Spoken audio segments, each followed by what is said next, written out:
why do we see Mayor Vico as a very ideal political leader? One of the reasons maybe is that he do things untraditionally.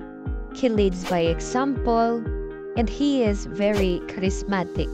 Unang rason ay Mayor Vico does things untraditionally. Nangangampi niya siya ng walang magagarabong rally. Like gamit lang niya ay speaker and mic.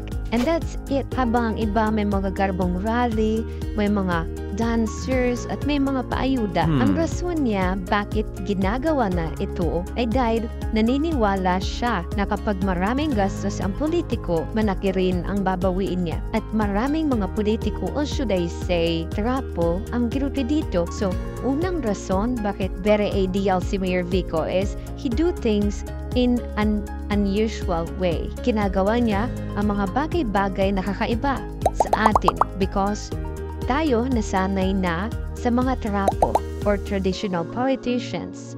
Kakaiba pero maganda. Meron kasi mga kakaiba pero hindi maganda.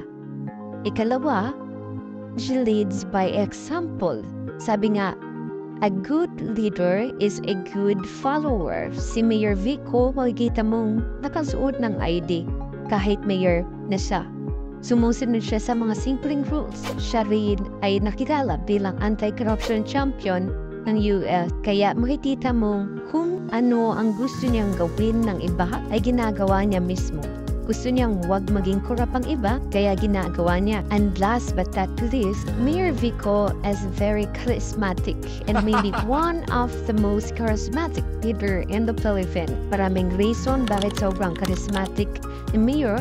Una, syempre, is a very handsome. At meron din siyang sense of humor. At syempre, isama muna, siya ay anak ng dalawang sikat na artista. Sobrang sikat na artista dito sa Pilipinas. So kapag pinagsama-sama mo yun, that's how charismatic Mayor Vico is. So that's it.